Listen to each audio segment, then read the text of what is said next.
고대 이집트에서 손톱에 붉은색을 칠한 사람이 있었습니다. 그런데 그 사람은 사형당했습니다. 왜일까요? 매니큐어를 발랐다는 이유로요. 우리가 카페에서 출근길에 약속 전에 무심코 바르는 이 작은 행동이 한때는 목숨을 걸어야 할 만큼 위험한 행위였습니다. 손톱 위에 칠해진 색은 단순한 꾸밈이 아니었습니다. 그건 계급이었고 권력이었고 때로는 전쟁의 도구였습니다.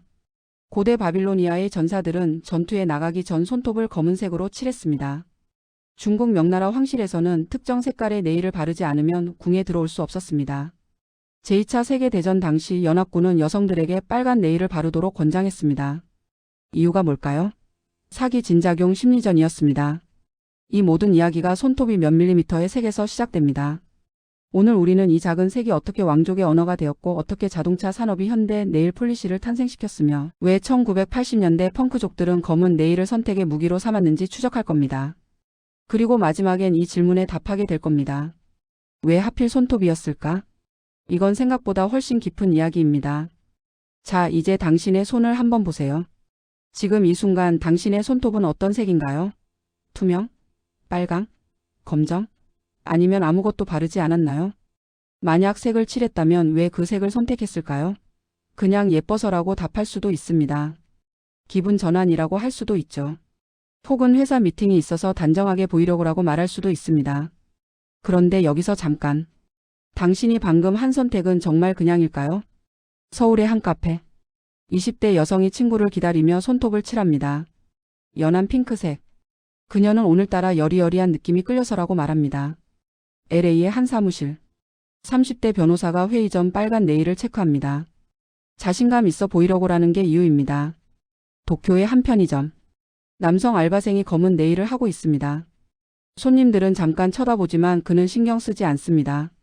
내 스타일이니까. 이 세 사람의 선택은 전부 다릅니다.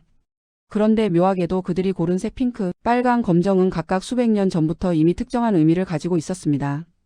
핑크는 19세기 유럽에서 순결과 여성성의 상징이었습니다. 빨강은 고대 이집트 왕족이 권력을 과시하기 위해 독점한 색이었습니다. 검정은 1970년대 펑크 문화에서 저항의 깃발이었습니다. 그렇다면 이 질문이 생깁니다.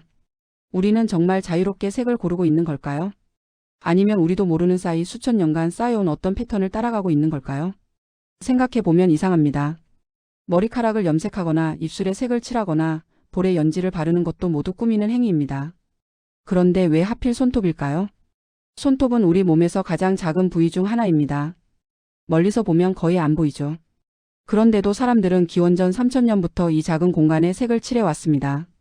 여기에는 이유가 있습니다. 첫째, 손톱은 변하지 않는 표면입니다. 피부는 땀에 젖고 입술은 밥을 먹으면 지워지고 머리카락은 바람에 흐트러집니다. 하지만 손톱은 단단하고 평평하고 비교적 안정적입니다. 한번 칠하면 며칠은 갑니다. 둘째, 손톱은 항상 보이는 부위입니다. 우리는 하루에도 수십 번 손을 씁니다. 물건을 짚고 글을 쓰고 악수를 하고 사진을 찍습니다. 손은 얼굴 다음으로 가장 많이 노출되는 신체 부위입니다. 그래서 손톱에 칠한 색은 자연스럽게 나를 보여주는 신호가 됩니다. 셋째, 그리고 이게 가장 중요한데, 손톱은 노동과 직결됩니다. 손톱이 길고 깨끗하다는 건 무엇을 의미할까요? 그 사람이 손을 쓰는 노동을 하지 않는다는 뜻입니다. 밭을 갈거나 돌을 나르거나 빨래를 하는 사람의 손톱은 절대 길고 윤기나게 유지될 수 없습니다. 그래서 고대 사회에서 손톱은 곧 계급의 증명서였습니다. 나는 일하지 않는다. 나는 이 손으로 물건을 만들지 않는다. 누군가 나를 위해 일한다. 손톱 위의 색은 이 메시지를 극대화하는 도구였습니다. 그렇다면 왜 색을 칠했을까? 단순히 손톱을 기르는 것만으로는 부족했던 걸까요? 네, 부족했습니다. 인간은 시각적 동물입니다.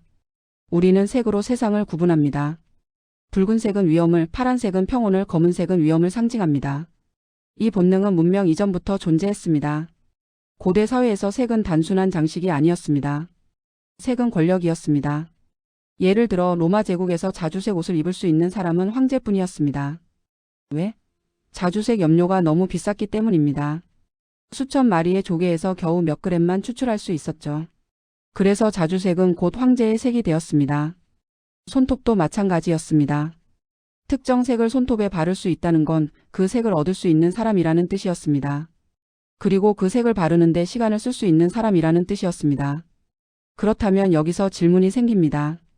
가장 먼저 손톱에 색을 칠한 사람은 누구였을까? 그리고 그들은 왜 그랬을까요? 어떤 사람들은 이렇게 생각할 수 있습니다. 지금 우리가 네일을 하는 건 그냥 유행 때문 아닐까? 인스타그램에서 예쁜 디자인 보고 따라하는 거잖아. 거기에 무슨 깊은 의미가 있어? 맞습니다. 지금은 그럴 수 있습니다. 하지만 유행이라는 것도 어디선가 시작된다는 점입니다. 1920년대에 갑자기 빨간 네일이 폭발적으로 유행했습니다. 왜 하필 1920년대였을까요? 왜 하필 빨간색이었을까요? 1980년대에 검은 네일이 반항의 상징이 되었습니다. 왜 검은색이었을까요? 왜 다른 색은 안 됐을까요? 2010년대에 파스텔톤 네일이 힐링 트렌드와 결합했습니다. 왜 파스텔이었을까요? 유행은 진공에서 태어나지 않습니다. 유행은 항상 그 시대의 감정, 정치, 경제, 기술과 연결되어 있습니다. 그리고 더 중요한 건 그 유행이 누가 만들었냐는 겁니다. 이건 우연이 아닙니다. 1950년대 미국에서 빨간 네일이 유행한 이유는 전쟁이 끝나고 여성성을 되찾고 싶었던 사회 분위기 때문이었습니다. 1990년대에 투명 네일이 유행한 이유는 미니멀리즘이라는 철학이 패션계를 장악했기 때문입니다.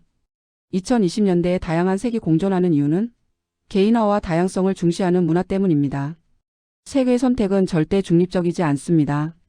당신이 오늘 아침 고른 그 색도 당신이 의식하지 못하는 사이 이미 특정한 맥락 안에 있습니다. 그렇다면 이제 우리는 이 질문으로 돌아갑니다. 처음 손톱에 색을 칠한 사람은 누구였고 그들은 왜 그랬을까? 그리고 그 선택이 어떻게 오늘날 당신의 손톱까지 이어졌을까요? 지금부터 우리는 시간을 거슬러 올라갑니다. 기원전 3000년 고대 수메르 문명으로. 그곳에서 우리는 최초의 네일 매니큐어를 목격하게 될 겁니다. 그리고 그 순간 왜 그들이 손톱을 선택했는지 정확히 이해하게 될 겁니다. 기원전 3000년 메소포타미아. 티그리스 강과 유프라테스 강 사이 인류 최초의 문명이 꽃피우던 곳. 이곳에서 한 남자가 전쟁터로 나가기 전 손톱을 칠합니다. 검은색. 그는 전사입니다. 그리고 그의 손톱색은 그가 전장에서 살아남을 자격이 있는 사람이라는 증명이었습니다. 같은 시각 궁전 안. 귀족 여성이 하인에게 손톱을 맡깁니다. 하인은 조심스럽게 붉은 염료를 바릅니다. 이 여성의 손톱은 루비처럼 빛납니다. 그녀는 왕의 친척입니다. 그리고 이 색은 그녀가 평민과 다르다는 걸 모두에게 알립니다. 궁전 밖 시장 근처. 한 평민 여성이 자신의 손톱을 봅니다. 연한 베이지색. 그녀도 색을 칠했습니다. 하지만 절대 빨간색은 아닙니다. 만약 그녀가 붉은 손톱으로 거리에 나선다면? 사형입니다. 놀랍게도 우리가 찾을 수 있는 가장 오래된 네일 기록은 바로 이곳 고대 수메르에서 시작됩니다. 기원전 3200년경 수메르인들은 손톱에 색을 칠하는 관습을 가지고 있었습니다. 그런데 이건 단순한 꾸밈이 아니었습니다. 이건 법적 규정이었습니다. 수메르 사회는 철저한 계급 사회였습니다. 왕, 귀족, 평민, 노예. 각 계급은 서로 섞여서는 안 됐습니다. 그렇다면 사람들은 어떻게 서로의 계급을 알아볼 수 있었을까요? 옷? 일부는 맞습니다. 하지만 옷은 바꿔 입을 수 있습니다. 언어? 부분적으로 맞습니다. 하지만 말투는 연습으로 바꿀 수 있습니다. 그런데 손톱은? 손톱은 숨길 수 없습니다. 손톱은 항상 드러나 있습니다. 그래서 수메르인들은 색으로 계급을 구분했습니다. 상류층은 짙은 붉은색이나 검은색을 사용할 수 있었습니다.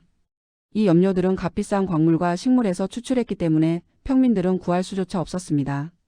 평민들은 연한 색만 사용할 수 있었습니다. 주로 흙에서 나오는 오커 황토 같은 재료였죠. 이건 무료였습니다. 누구나 구할 수 있었습니다. 그리고 여기서 아이러니가 생깁니다. 평민들은 선택권이 없었기 때문에 연한 색을 발랐습니다. 그런데 시간이 지나면서 이 연한 색은 점점 자연스러움과 순수함의 상징이 되었습니다. 수천 년이 지난 지금도 많은 사람들이 누드톤이나 연한 핑크를 선호하는 이유, 혹시 여기서 시작된 건 아닐까요? 그런데 수메르에서 시작된 이 관습은 곧 이집트로 건너갑니다. 그리고 이집트에서 손톱은 완전히 다른 차원으로 진화합니다. 기원전 1500년경 이집트. 클레오파트라가 자신의 손톱을 내려다봅니다. 루비빛 붉은색.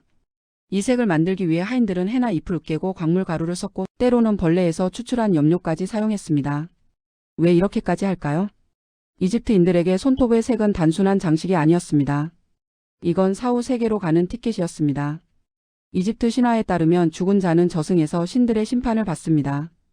그때 신들은 그 사람의 순수함을 판단합니다. 그리고 손톱의 색은 그 사람이 살아생전 얼마나 고귀했는지를 보여주는 증거였습니다. 그래서 이집트 왕족들은 손톱에 엄청난 정성을 들였습니다. 단순히 색을 칠하는 게 아니라 손톱을 신성한 의식의 일부로 만들었습니다. 여기서 흥미로운 사실이 하나 있습니다. 클레오파트라는 붉은색을 사용했습니다. 그런데 그녀 이전의 여왕 네페르티티는 금색을 사용했습니다. 왜 색이 달랐을까요? 시대가 바뀌면서 신성한 색의 정의도 바뀌었기 때문입니다. 초기 왕조 시대에는 금색이 태양신 라를 상징했습니다. 그래서 파라오들은 금색 손톱을 선호했습니다. 하지만 후기 왕조로 가면서 붉은색이 더 중요해졌습니다. 왜? 붉은색은 생명과 피를 상징했고 이집트인들은 영생을 갈망했기 때문입니다. 색의 선택은 신학적 결정이었습니다. 이렇게 손톱색이 종교 계급과 결합되자 예상치 못한 일이 벌어집니다. 통제와 폭력. 이집트 벽화 중 하나를 보면 하나녀가 채찍질을 당하는 장면이 있습니다. 그녀의 제목은 왕족만 사용할 수 있는 붉은 염료를 몰래 사용한 것. 수메르 점토판 기록에도 비슷한 사례가 있습니다. 평민 여성이 상류층의 색을 사용했다는 이유로 손가락이 잘렸다는 내용입니다. 손톱 위의 작은 색이 사람의 목숨을 좌우했습니다. 이건 우리가 생각하는 예쁜 네일과는 전혀 다른 세계입니다. 그렇다면 당시 사람들은 손톱에 어떻게 색을 칠했을까요? 현대처럼 병에 담긴 매니큐어가 있었던 건 아닙니다. 그들은 자연에서 직접 재료를 구했습니다. 헤나. 이집트와 중동에서 가장 흔하게 사용된 재료입니다. 헤나 잎을 말려서 가루로 만든 뒤 물과 섞어 페이스트로 만듭니다. 이걸 손톱에 바르면 붉은 빛이 납니다. 자연스럽고 비교적 안전합니다. 노커. 황토에서 나오는 천연 안료입니다. 주로 노란색이나 갈색을 냅니다. 평민들이 주로 사용했죠. 구하기 쉽고 공짜입니다. 광물가루. 이건 귀족들의 전유물이었습니다. 황철석, 말라카이트, 공작석, 아주라이트, 남동석 같은 광물을 곱게 갈아서 기름과 섞어 바릅니다. 이걸 쓰면 선명하고 지속력이 강한 색이 나옵니다. 하지만 매우 비쌌습니다. 그리고 독성 물질. 여기서 놀라운 반전이 나옵니다. 일부 왕족들은 더 강렬한 색을 위해 납이나 수은을 사용하기도 했습니다. 이 물질들은 엄청나게 선명한 색을 만들어냈습니다. 하지만 동시에 서서히 몸을 망쳤습니다. 로마 시대 기록을 보면 한 귀족 여성이 손톱 염색 후 중독 증상으로 사망했다는 내용이 있습니다. 원인은 납 성분이 피부를 통해 흡수된 것이었습니다. 아름다움의 대가는 때로 목숨이었습니다. 여기서 우리는 다시 질문해야 합니다. 왜? 왜 이렇게까지 위험을 감수하면서 손톱에 색을 칠했을까요? 답은 세 가지입니다. 첫째, 권력의 가시화. 고대 사회에서 권력은 눈에 보여야 했습니다. 왕이라고 주장하는 것만으로는 부족했습니다. 사람들이 저 사람은 정말 왕이구나라고 즉각 알아볼 수 있어야 했습니다. 화려한 옷, 큰 궁전, 많은 하인, 이 모든 것이 권력의 증거였습니다. 그리고 손톱 역시 그 일부였습니다. 둘째, 종교의식. 많은 고대 문명에서 신은 완벽함을 요구했습니다. 신에게 바치는 제물은 흠 없어야 하고 신을 섬기는 사제는 깨끗해야 하고 신을 대표하는 왕은 아름다워야 했습니다. 손톱의 색은 그 완벽함의 표현이었습니다. 셋째, 사후 세계관념. 특히 이집트인들에게 이건 매우 중요했습니다. 그들은 죽어서도 자신의 정체성을 유지해야 한다고 믿었습니다. 그래서 미라를 만들 때도 손톱에 색을 칠했습니다. 저승에서도 나는 왕이다. 나는 귀족이다. 손톱의 색은 영원한 신분증이었습니다. 여기서 한 가지 의문이 생깁니다. 왕족과 귀족만 손톱에 색을 칠했을까요? 평민들은 완전히 배제되었을까요? 아닙니다. 평민들도 색을 칠했습니다. 단지 다른 방식으로요. 이집트 파피루스 기록에 따르면 평민 여성들은 오커나 흙을 사용해 손톱에 연한 색을 냈습니다. 이건 불법이 아니었습니다. 왜냐하면 붉은색이나 검은색처럼 왕족의 색이 아니었기 때문입니다. 그리고 여기서 재미있는 현상이 나타납니다. 평민들은 자신들만의 미의 기준을 만들기 시작합니다. 왕족처럼 화려하지는 않지만 자연스럽고 건강해 보이는 손톱. 이게 평민 사회에서는 아름다움으로 인식되기 시작합니다. 계급 구분을 위한 도구였던 네일이 서서히 각 계층의 정체성 표현으로 바뀌기 시작한 겁니다. 자, 이제 우리는 이걸 정리할 수 있습니다. 초기 매니큐어는 절대 미용이 아니었습니다. 이건 사회적 계약이었습니다. 나는 이 색을 바를 자격이 있다. 당신은 없다. 이건 종교적 의무였습니다.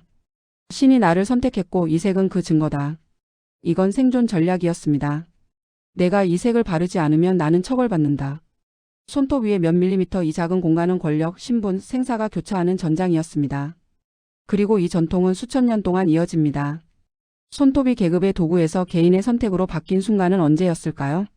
왕족만 쓸 수 있던 색이 어떻게 모두의 것이 되었을까요? 그 답을 찾으려면 우리는 시간을 훨씬 더 앞으로 돌려야 합니다. 청나라 궁정으로 산업혁명의 공장으로 그리고 1920년대 자동차 공장으로. 그곳에서 우리는 현대 내일의 탄생을 목격하게 될 겁니다. 그리고 그 순간 모든 게 바뀝니다. 1650년 베이징 자금성. 궁녀가 황후의 손톱을 다듬습니다. 아니 자르는 게 아니라 기릅니다. 이미 10cm가 넘었습니다. 황후는 이 손톱으로 아무것도 할 수 없습니다. 물잔을 들 수도 책을 넘길 수도 옷을 입을 수도 없습니다. 모든 걸 하인들이 대신합니다.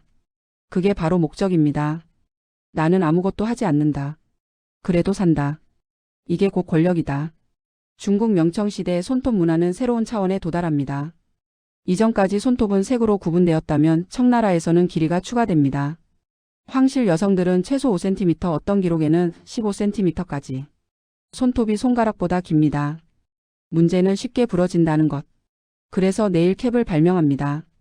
금으로 만든 보호대에 옥이나 진주를 박아 넣습니다. 가격은? 평민 가정이 1년간 먹고 살 돈과 맞먹었습니다. 긴 손톱은 실용적으로 무용지물입니다. 하지만 그게 포인트였죠. 나는 실용성 따위 신경 안 쓴다. 밭을 갈 수도 바느질할 수도 아이를 안을 수도 없는 손톱. 나는 일하지 않는다는 가장 명백한 증거였습니다. 그런데 문제는 여기서 시작됩니다. 18세기 후반 유럽. 프랑스 혁명. 왕족의 목이 날아가고 흥미롭게도 긴 손톱도 함께 사라집니다. 혁명군은 귀족을 색출할 때 손을 확인했습니다. 손톱이 길고 깨끗하면 귀족으로 의심.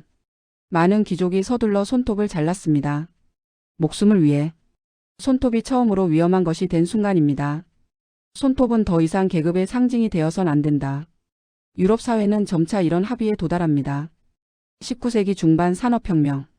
손톱 역사의 가장 중요한 전환점입니다. 대량 생산이 시작됩니다. 이전까진 해나를 갈고 광물을 빻고 염료를 추출하는 모든 과정이 시간과 돈이 많이 들었습니다. 손톱 꾸미기는 부유층 전유물이었죠. 하지만 산업혁명 이후 화학공장에서 합성 염료를 대량 생산합니다. 가격이 급락. 평민들도 손톱에 색을 칠할 수 있게 됩니다. 초창기 제품은 광택 크림. 밀랍과 기름을 섞어 문지르면 손톱이 반짝거립니다. 1800년대 후반 광고. 이제 당신도 왕족처럼 빛나는 손톱을. 계급의 벽이 무너지고 있었습니다.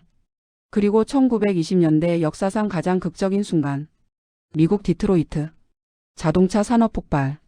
하지만 문제가 있었습니다. 페인트가 너무 오래 걸린다는 것. 화학자들이 빨리 마르는 페인트를 개발합니다. 니트로셀룰로오스. 몇 시간 만에 마르고 표면이 매끈합니다. 여기서 찰스 라크먼이 봅니다. 레브론 공동 창업자. 이 페인트를 손톱에 바르면 1920년대 중반 최초의 불투명 네일 폴리시 출시. 짙은 빨간색. 완전 불투명. 몇 분 만에 마릅니다. 폭발적 반응. 왜 하필 빨간색? 우연이 아닙니다. 1920년대는 재즈 시대. 여성들이 짧은 치마, 단발머리, 담배, 클럽. 전통적 여성상이 무너집니다. 빨강은 대담함, 자신감, 섹슈얼리티. 보수층은 품이 없다며 비난. 하지만 젊은 여성들은 오히려 더 많이 발랐습니다. 빨간 네일은 반항의 도구가 됩니다. 1930년대 하프문 스타일. 손톱끝만 칠하고 뿌리는 남깁니다. 실용성과 할리우드 스타 때문이었죠. 2차 세계대전 종료. 전쟁 중엔 짧고 실용적인 손톱. 하지만 전쟁이 끝나자 사회는 여성에게 전통적 역할로 돌아가라 요구합니다. 빨간 네일이 다시 부활. 1950년대 광고엔 완벽한 머리, 붉은 입술, 빨간 네일을 한 여성이 요리하고 청소합니다. 모순이 생깁니다. 1920년대 빨간 네일은 반항. 1950년대엔 수능. 같은 색 완전히 다른 의미. 손톱 역사의 아이러니입니다. 1980년대. 펑크록 폭발. 섹스 피스톨즈, 라몬즈, 클래시. 그들의 손톱은 검은색. 때론 보라, 네온 그린. 이건 아름다움 추구가 아닙니다. 거부의 표현입니다. 당신들의 여성스러움 따위 거부한다. 펑크에서 네일은 무기가 됩니다. 그리고 이 흐름은 고수문화, 이모 문화로 이어집니다. 검은 네일은 정체성입니다. 2000년대 초 또 한 번의 혁명. 젤네일. UV 램프로 경화. 2주, 3주, 한 달까지 지속. 표면은 더 매끄럽고 광택이 강합니다. 네일샵 폭발적 증가. 한국, 일본, 미국 어디든. 그리고 네일 아트 탄생. 손톱에 색만 칠하는 게 아니라 그림도 그릴 수 있겠네. 처음엔 줄무늬나 점. 곧 복잡한 패턴, 꽃무늬, 캐릭터, 미니어처, 풍경화까지. 한국과 일본이 선도. 한국 네일 아티스트들은 3D 장식, 스와로브스키, 금박. 이건 여전히 네일인가 아니면 이미 예술인가? 패턴이 보입니다. 1920년대 빨강은 자유. 1950년대 빨강은 수능. 1980년대 검정은 반항. 2000년대 모든 색은 표현. 같은 행위 완전히 다른 의미. 손톱에 색 칠하는 행위는 변하지 않았습니다. 하지만 의미는 시대마다, 문화마다, 사람마다 달랐습니다. 그리고 중심엔 항상 기술이 있었습니다. 자동차 페인트 없이 현대 네일 폴리시는 없었을 겁니다. UV 램프 없이 젤 네일은 불가능했을 겁니다. SNS 없이 네일 아트는 이렇게 빨리 퍼지지 못했을 겁니다. 기술이 문화를 만들고 문화가 의미를 만들고 의미가 우리의 선택을 만듭니다. 하지만 아직 다루지 않은 게 하나 있습니다. 정치. 네일은 전쟁에서 어떻게 사용되었을까요? 왜 특정 시대에 금지되었을까요? 젠더 규범과는 어떻게 충돌했을까요? 지금부터 손톱이 사회적 전쟁터가 되는 순간을 목격하게 될 겁니다. 그 이야기는 생각보다 훨씬 더 치열합니다. 1943년 런던. 독일군의 공습이 계속되고 있습니다. 사람들은 지하 대피소에서 밤을 보냅니다. 식량은 배급제입니다. 모든 게 부족합니다. 그런데 이상한 광고가 신문에 실립니다. 전쟁에 이기려면 빨간 네일을 바르세요. 무슨 말일까요? 네일이 전쟁과 무슨 상관이 있을까요? 영국 정부는 여성들에게 립스틱과 네일 폴리시를 바르도록 권장합니다. 이유는 간단합니다. 심리전. 전선에서 싸우는 군인들에게 편지와 함께 사진을 보냅니다. 사진 속 여성들은 화장을 하고 빨간 네일을 하고 있습니다. 메시지는 명확합니다. 집에서는 모든 게 정상입니다. 당신이 돌아올 세상은 여전히 아름답습니다. 그러니 포기하지 마세요. 네일은 무기가 되었습니다. 우리는 지금까지 손톱이 계급을 구분하는 도구였다는 걸 봤습니다. 고대 이집트에서 클레오파트라가, 청나라에서 황후가 그렇게 손톱으로 자신의 지위를 증명했습니다. 하지만 20세기로 들어오면서 모든 게 바뀝니다. 두 차례의 세계대전, 경제대공황, 여성 참정권 운동, 민권 운동. 세상이 격변하는 동안 손톱의 의미도 함께 변했습니다. 1차 세계대전 이후 여성들이 공장에서 일하기 시작합니다.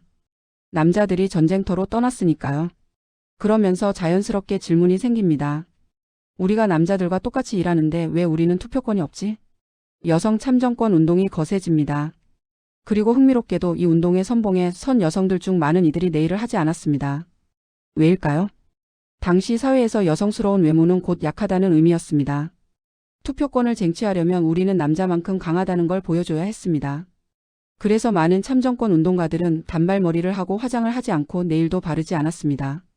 네일을 하지 않는 것 자체가 정치적 메시지가 되었습니다. 그런데 문제는 여기서 시작된다. 전쟁이 끝나고 남자들이 돌아옵니다. 그러자 사회는 여성들에게 말합니다.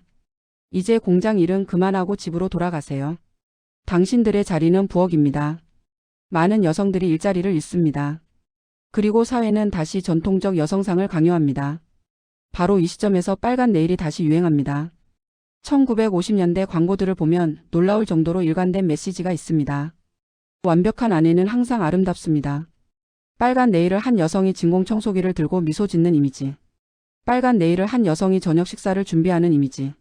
네일은 다시 여성을 특정 역할에 가두는 도구가 됩니다. 그런데 여기서 아이러니가 있습니다. 1920년대 빨간 네일은 자유의 상징이었습니다. 하지만 30년 후 같은 색이 수능의 상징이 되었습니다. 색은 변하지 않았습니다. 세상이 변했습니다. 그리고 1960년대 반전운동과 페미니즘 재물결이 일어납니다. 여성들은 거리로 나옵니다. 브래지어를 불태웁니다. 그리고 많은 여성들이 화장을 거부합니다. 왜 우리는 남자들의 시선을 위해 꾸며야 하지? 네일도 마찬가지입니다. 많은 페미니스트들은 네일을 바르지 않았습니다.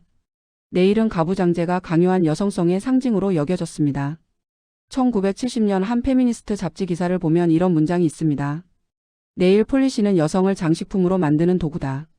하지만 동시에 반대 목소리도 있었습니다. 아니, 네일은 내 선택이야. 내가 좋아서 바르는 건데 왜 그게 잘못이지? 페미니스트들 사이에서도 의견이 갈렸습니다. 그리고 이 논쟁은 지금까지도 계속됩니다. 다시 2차 세계대전으로 돌아가 봅시다. 처음에 말했듯 연합군 정부들은 여성들에게 빨간 네일을 바르도록 권장했습니다. 심리전의 도구로요. 그런데 재미있는 사실이 있습니다. 독일군도 똑같은 전략을 썼습니다. 나치 정권은 아리안 여성의 이상을 선전했습니다. 금발에 파란 눈에 그리고 빨간 입술과 빨간 네일. 히틀러는 공개 석상에서 이렇게 말했습니다. 독일 여성은 아름다워야 한다. 그것이 국가에 대한 의무다. 양쪽 진영 모두 같은 색을 사용했습니다. 하지만 의미는 달랐습니다. 연합군에게 빨간 네일은 희망이었습니다. 나치에게 빨간 네일은 순수성이었습니다. 같은 색 완전히 다른 이데올로기. 그리고 네일은 종종 금지의 대상이 되었습니다. 일부 보수적인 이슬람 국가에서는 네일 폴리시를 금지했습니다. 이유는 이슬람교에서 예배 전 손을 씻는 의식을 할 때 물이 손톱에 직접 닿아야 합니다. 네일 폴리시가 있으면 물이 차단됩니다. 그래서 2000년대 들어서 숨쉬는 네일 폴리시가 개발됩니다. 물 분자가 통과할 수 있는 특수 포뮬러죠. 무슬림 여성들이 종교적 의무와 개인적 취향을 모두 지킬 수 있게 된 겁니다. 많은 학교들이 학생들의 네일을 금지했습니다. 학생답지 않다, 공부에 방해된다는 이유였죠. 한국도 마찬가지였습니다. 2000년대까지만 해도 많은 학교에서 네일을 하고 오면 지우라고 했습니다. 그런데 왜 네일은 학생답지 않은 걸까요? 머리를 빗는 건 학생답지만 손톱을 꾸미는 건 왜 안 될까요? 이 질문에 명확한 답을 하는 사람은 아무도 없었습니다. 단지 원래 그런 거다라는 대답만 있었죠. 일부 기업들은 직원들의 네일을 제한했습니다. 특히 은행, 항공사, 호텔 같은 고객 접점 산업에서요. 지나치게 화려한 네일은 프로페셔널하지 않다. 그런데 지나치게 화려하다는 건 누가 정하는 걸까요? 빨간색은? 검은색은? 금색은? 명확한 기준은 없었습니다. 결국 상사의 주관적 판단에 달렸습니다. 그리고 여기서 더 큰 논쟁이 터집니다. 남성의 네일. 고대 바빌로니아에서 남성 전사들은 검은 네일을 했습니다. 이집트에서 남성 파라오들도 네일을 했습니다. 그런데 언제부턴가 네일은 여성의 것이 되었습니다. 18세기 유럽에서 남성들이 화장을 하고 가발을 쓰던 시절에도 네일만큼은 여성의 영역으로 남았습니다. 왜일까요? 한 사회학자는 이렇게 설명합니다. 네일은 손을 장식하는 행위다. 그리고 손은 노동의 상징이다. 남성의 손은 일하는 손이어야 했고 따라서 장식되어서는 안 됐다. 하지만 1970년대 글램 록이 등장하면서 이 규범이 흔들립니다. 데이비드 보이, 프린스 이들은 공연할 때 네일을 했습니다. 처음에는 충격이었습니다. 남자가 네일을 하다니. 하지만 점점 더 많은 남성 뮤지션들이 따라했습니다. 그리고 2000년대 들어서는 일반 남성들 중에도 네일을 하는 사람들이 나타나기 시작합니다. 2020년 해리 스타일스가 파스텔 네일을 하고 잡지 표지를 장식합니다. 보수적인 논평가들은 비난합니다. 남성성을 파괴한다고요. 하지만 젊은 세대는 신경 쓰지 않습니다. 이제 많은 10-20대 남성들이 네일을 합니다. 네일은 더 이상 젠더의 경계선이 아닙니다. 그리고 네일의 의미는 문화권마다 완전히 달랐습니다. 서양에서는 주로 단색 폴리시, 실용성과 단정함 중시, 지나치게 화려한 네일은 과하다고 여겨집니다. 한국과 일본에서는 정교한 네일 아트 문화, 손톱 하나하나가 작은 예술 작품, 창의성과 섬세함이 가치입니다. 중동에서는 종교적 제약 속에서도 개인 취향 표현, 특수 포뮬러 개발로 신앙과 패션이 공존합니다. 아프리카에서는 부족마다 다른 전통, 일부 부족에서는 특정 색이 성인식의 일부, 현대 네일 트렌드와 전통이 혼합됩니다. 인도에서는 헤나 전통과 현대 네일의 결합, 결혼식 등 특별한 날에는 여전히 헤나를 선호합니다. 같은 행위 5가지 다른 의미. 네일은 결코 보편적이지 않습니다. 네일은 항상 맥락 속에 있습니다. 그리고 2010년대 SNS가 폭발합니다. 인스타그램, 핀터레스트 사람들은 자신의 네일을 찍어 올립니다. 해시태그 네일 아트는 수억 개의 게시물이 있습니다. 갑자기 네일은 자기 표현의 핵심 수단이 됩니다. 예전에는 네일이 타인에게 보여주는 신호였습니다. 나는 이런 계급이다. 나는 이런 성향이다. 하지만 SNS 시대의 네일은 자기 자신을 위한 것입니다. 나는 오늘 이 색이 좋다. 그래서 바른다. 물론 여전히 좋아요를 받고 싶은 마음이 있습니다. 하지만 이전처럼 사회가 강요하는 의미는 훨씬 약해졌습니다. 자, 이제 우리는 전체 그림을 볼 수 있습니다. 손톱 위의 작은 색은 고대에는 계급의 표식이었고, 전쟁기에는 심리전의 도구였고, 1960년대에는 저항의 대상이었고, 2000년대에는 예술의 캔버스가 되었고, 지금은 개인 선택의 결과입니다. 하지만 여기서 중요한 질문이 남습니다. 정말 개인 선택일까? 당신이 오늘 아침 고른 그 색, 정말 순수하게 당신만의 선택이었을까요? 아니면 당신도 모르는 사이 수천 년간 축적된 의미들이 당신의 손을 움직인 건 아닐까요? 광고에서 본 이미지, 인플루언서가 한 스타일, 직장, 상사의 눈치, 친구들의 반응, 이 모든 것들이 당신의 선택에 영향을 미쳤을 겁니다. 완전히 자유로운 선택은 존재하지 않습니다. 우리는 모두 역사와 문화 속에서 선택합니다. 하지만 그걸 아는 것과 모르는 것은 다릅니다. 우리는 지금까지 과거를 봤습니다. 이제 현재로 돌아올 시간입니다. 지금 이 순간 내일 기술은 어디까지 왔을까요? 광경화 젤, 비건 포뮬러, 3D 프린팅 기술은 계속 진화하고 있습니다. 그리고 이 기술들은 다시 내일의 의미를 바꾸고 있습니다. 다음 장에서 우리는 현대 내일의 최전선으로 갑니다. 그곳에서 우리는 오늘날 당신의 손톱이 어떻게 만들어지는지, 그리고 앞으로 내일이 어디로 갈지 보게 될 겁니다. 2024년 서울 강남의 한 네일샵. 한 여성이 의자에 앉습니다. 네일 아티스트가 그녀의 손톱을 살펴봅니다. 그리고 작업을 시작합니다. 먼저 손톱 표면을 다듬습니다. 그 다음 베이스 코트를 바릅니다. 그리고 UV 램프 아래에 손을 넣습니다. 30초. 불이 꺼집니다. 완전히 굳었습니다. 이제 색을 칠합니다. 한 층 UV 램프, 두 층 UV 램프, 세 층 UV 램프. 그 다음 작은 붓으로 손톱에 그림을 그립니다. 꽃 한 송이. 너무 정교해서 확대경이 필요할 정도입니다. 마지막으로 톱 코트, UV 램프. 끝. 전체 과정 2시간. 이 네일은 3주 동안 유지됩니다. 고대 이집트에서 클레오파트라가 하인들을 시켜 손톱을 칠했을 때 그 과정은 하루가 걸렸습니다. 그리고 며칠이면 벗겨졌습니다. 5,000년이 지난 지금 우리는 단 2시간 만에 3주를 버티는 네일을 만들 수 있습니다. 이게 어떻게 가능해졌을까요? 현대 네일의 핵심은 광경화 기술입니다. 쉽게 말하면 빛으로 굳히는 기술입니다. 전통적인 네일 폴리시는 공기 중에 산소와 반응하면서 천천히 마릅니다. 이 과정에 30분에서 1시간이 걸립니다. 그리고 완전히 굳기 전까지는 조금만 건드려도 망가집니다. 하지만 젤네일은 다릅니다. 젤네일 폴리시에는 광계시제라는 특수 화학물질이 들어 있습니다. 이 물질은 평소에는 아무 일도 하지 않습니다. 하지만 특정 파장의 빛으로 UV 또는 LED를 받으며 활성화됩니다. 활성화된 광계시제는 주변의 폴리머 분자들을 서로 연결시킵니다. 이 과정을 중합이라고 합니다. 액체 상태의 젤이 순식간에 단단한 플라스틱처럼 변합니다. 얼마나 빠르냐고요? 30초에서 2분. 이건 혁명입니다. 그런데 문제는 여기서 시작된다. UV 램프가 네일 산업을 바꿨지만 동시에 새로운 우려도 생겼습니다. UV 노출. UV 램프는 자외선을 방출합니다. 자외선은 피부 노화와 피부암을 유발할 수 있습니다. 2014년 한 연구가 발표됩니다.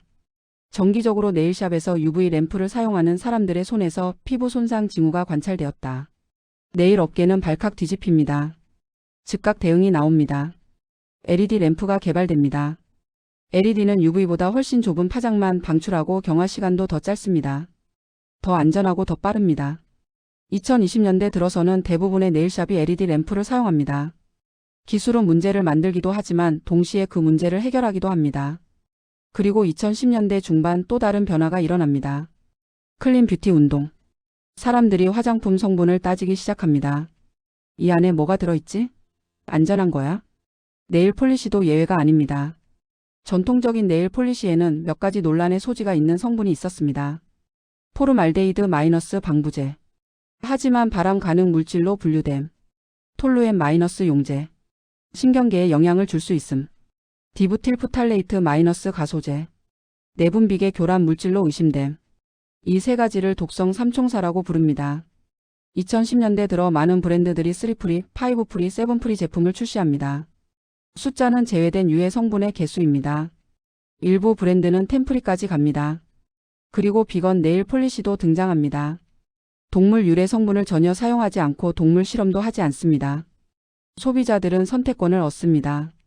나는 내 몸에 뭘 바를지 결정할 권리가 있다. 그리고 기술은 계속 진화합니다. 2000년대 후반 빌더 젤이 등장합니다. 이건 일반 젤보다 훨씬 두껍고 단단합니다. 이걸 사용하면 손톱 위에 입체 구조물을 만들 수 있습니다.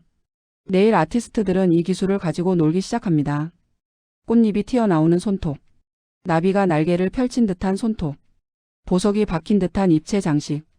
더 나아가 손톱 위에 미니어처 조각을 만드는 사람들도 나타납니다. 2019년 한 러시아 네일 아티스트가 손톱 위에 실제로 작동하는 초소형 나침반을 만듭니다. 아무도 이걸 요청하지 않았습니다. 그냥 할 수 있으니까 한 겁니다. 이제 질문이 생깁니다. 이건 아직도 네일인가 아니면 이미 다른 예술 장르인가? 재미있는 건 기술이 발전해도 지역별 선호도는 여전히 크게 다르다는 겁니다. 한국 네일샵에 가면 놀랍니다. 손톱 하나에 10가지 기법이 들어갑니다. 그라데이션, 스톤, 펄, 라인 아트, 수채화 기법 전부 한 손톱에. 일본도 비슷합니다. 심지어 더 섬세할 수도 있습니다. 왜일까요? 한 네일 아티스트는 이렇게 설명합니다. 한국 문화에서는 디테일이 정성의 표현이에요. 손톱 하나에 공을 많이 들였다는 건 그만큼 자신을 소중히 여긴다는 의미죠. 반면 미국이나 유럽의 네일샵은 상대적으로 단순합니다. 한 가지 색 또는 최대 2가지 색. 왜일까요? 실용성이죠. 너무 화려하면 일상생활에 방해가 된다고 생각해요. 중동에서는 특이한 트렌드가 있습니다. 할랄 네일 폴리시. 이슬람 율법을 지키면서도 네일을 할 수 있도록 물 분자가 통과하는 특수 포뮬러입니다. 기술이 종교와 타협점을 찾은 사례입니다. 잠깐 멈춰서 생각해 봅시다. 손톱. 우리 몸에서 가장 작은 부위 중 하나. 그런데 왜 인류는 수천 년 동안 수십억 달러를 투자해서 이렇게까지 기술을 발전시켜 왔을까요? 그냥 예쁘니까로 끝날 수 있을까요? 아마 더 깊은 이유가 있을 겁니다. 심리학자들은 이렇게 말합니다. 손톱은 통제 가능한 영역이다. 얼굴을 바꿀 수는 있지만 성형수술은 영구적이고 위험합니다. 몸을 바꿀 수 없습니다. 운동은 오래 걸리고 힘듭니다. 하지만 손톱은 2시간이면 완전히 바뀝니다. 그리고 3주 후면 다시 바꿀 수 있습니다. 손톱은 가장 쉽게 통제할 수 있는 자아의 표현입니다. 세상이 통제 불가능하게 느껴질 때 사람들은 통제 가능한 작은 것에 집중합니다. 손톱이 그 중 하나입니다. 코로나19 팬데믹 동안 흥미로운 현상이 있었습니다. 집에 갇힌 사람들이 홈 네일 키트를 엄청나게 샀습니다. 네일샵에 갈 수 없으니 직접 하기 시작한 겁니다. 왜일까요? 내 삶의 다른 모든 것은 망가졌어도 적어도 내 손톱만큼은 내가 원하는 대로 만들 수 있다. 이게 위안이 되었습니다. 그렇다면 네일 기술은 앞으로 어디로 갈까요? 스마트 네일. 2022년 MIT가 전자 네일을 개발합니다. 손톱에 초소형 센서를 부착해 건강 데이터를 수집합니다. 심박수, 혈중, 산소, 스트레스 수치까지. 손톱이 웨어러블 디바이스가 되는 겁니다. 생분해성 포뮬러. 환경 문제로 자연 분해되는 네일 폴리시가 개발되고 있습니다. AI 디자인. 일부 네일샵은 AI로 손 모양, 피부톤, 옷 스타일을 분석해 최적의 디자인을 제안합니다. 3D 프린팅 네일. 손톱 모양을 스캔해 완벽하게 맞는 인조 손톱을 프린팅합니다. 기술은 멈추지 않습니다. 자, 이제 현재 위치를 파악할 수 있습니다. 지금 당신의 손톱은 고대 이집트의 해나 청나라의 장식, 1920년대 자동차 페인트, 2000년대 광경화, 2020년대 클린 뷰티 이 모든 것이 결합된 최종 형태입니다. 당신이 네일샵에서 이 시간을 보낼 때 5000년의 역사를 경험하고 있는 겁니다. 손톱 위에 몇 밀리미터. 그 안에 인류의 모든 욕망이 들어 있습니다. 아름다워지고 구별되고 표현하고 통제하고 싶은 욕망. 하지만 한 가지 질문이 남습니다. 기술이 발전할수록 선택권은 늘어납니다. 그런데 선택지가 많을수록 우리는 더 자유로워질까요? 아니면 더 혼란스러워질까요? 다른 사람들은 다 멋진 네일을 하는데 나만 평범하면 어떡하지? SNS에는 매일 수백만 개의 완벽한 네일 사진이 올라옵니다. 기술이 자유를 줬지만 동시에 새로운 압박도 줬습니다. 이건 네일만의 문제가 아닙니다. 현대 사회 전체의 모순입니다. 우리는 이제 거의 끝에 도달했습니다. 고대 수메르에서 클레오파트라를 지나 청나라, 1920년대 자동차 공장, 2024년 강남 네일샵까지.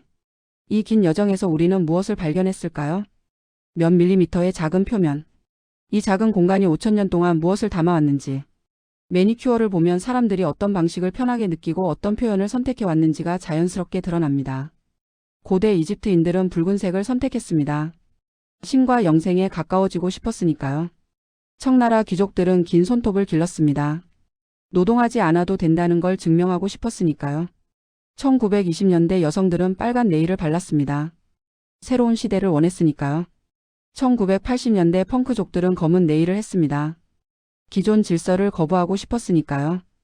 2024년 당신은 당신만의 색을 선택했습니다.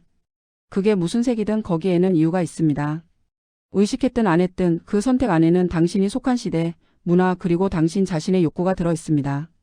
우리가 본 것은 어느 한 사람이 만든 큰 변화가 아닙니다. 수천 년에 걸쳐 수억 명의 사람들이 내린 작은 선택들이 쌓인 결과입니다. 누군가는 헤나 대신 광물 가루를 써봤습니다. 누군가는 자동차 페인트를 손톱에 발라봤습니다. 누군가는 UV 램프를 네일에 적용해봤습니다. 이런 작은 시도들이 모여서 지금의 형태가 되었습니다. 그 과정에는 취향과 습관, 실패와 성공, 시대의 흐름이 고르게 녹아 있습니다. 어느 하나만으로는 설명할 수 없습니다. 전부입니다. 모든 것이 얽혀서 지금에 도착했습니다. 흥미로운 건 수천 년이 지나는 동안 어떤 것은 변했고 어떤 것은 변하지 않았다는 점입니다. 기술은 바뀌어도 인간의 기본적인 욕망은 그대로입니다. 우리는 여전히 구별되고 표현하고 아름다워지고 싶어 합니다. 단지 그 방식이 시대에 따라 다를 뿐입니다. 앞으로 매니큐어를 볼 때 오늘 이야기의 몇 장면이 가볍게 떠오르면 그걸로 충분합니다. 친구가 새로운 네일을 했을 때 왜 그 색을 골랐을까? 한번 생각해 볼 수 있습니다. 네일샵에서 UV 램프 아래 손을 넣을 때 이게 자동차 페인트에서 시작된 기술이구나 떠올릴 수 있습니다. 거창한 깨달음은 아닙니다. 단지 일상이 조금 더 입체적으로 보이는 것뿐입니다. 마지막으로 이것만 기억하면 됩니다. 당신이 오늘 아침 선택한 그 색은 완전히 자유로운 선택은 아닐 수 있습니다. 하지만 완전히 강요된 것도 아닙니다. 그 사이 어딘가에 당신의 취향과 시대의 흐름이 만나는 지점에 그 선택이 있습니다. 그리고 그걸 아는 것과 모르는 것은 다릅니다. 이 이야기에는 영웅이 없습니다. 극적인 반전도 감동적인 결말도 없습니다. 그냥 사람들이 수천 년 동안 손톱에 색을 칠해왔고 그 과정에서 기술이 발전했고 의미가 바뀌었고 지금 우리에게 도착했다는 이야기입니다. 담백합니다. 하지만 그래서 더 진실에 가깝습니다. 오늘 우리가 추적한 것은 손톱 위에 색이 남긴 궤적입니다. 계급에서 시작해서 개인에게 도착한 긴 여정. 그리고 지금 당신도 그 길 위에 있습니다. 앞으로 매니큐어를 볼 때 조금 다르게 보일 겁니다. 그걸로 충분합니다. 몇 밀리미터의 작은 공간이 5,000년 동안 무엇을 담아왔는지, 그 색이 어떻게 계급을 나누고 전쟁의 도구가 되었고 개인의 선택으로 바뀌었는지 봤습니다. 그리고 앞으로 다룰 수많은 물건들. 우리는 이것들을 너무 당연하게 여깁니다. 그래서 질문하지 않습니다. 하지만 질문을 시작하면 보이기 시작합니다. 일상이 역사가 되고 습관이 선택이 되고 당연함이 의미를 갖게 됩니다. 여러분은 어떤 물건의 이야기가 궁금하신가요? 어떤 물건이든 그 안에는 우리가 모르는 수천 년의 이야기가 숨어 있을 겁니다. 댓글로 알려주세요. 다음에 어떤 물건의 비밀을 파헤쳐 볼까요? 가장 많은 추천을 받은 물건을 다음 편의 주인공으로 선택하겠습니다. 함께 추적해 보아요.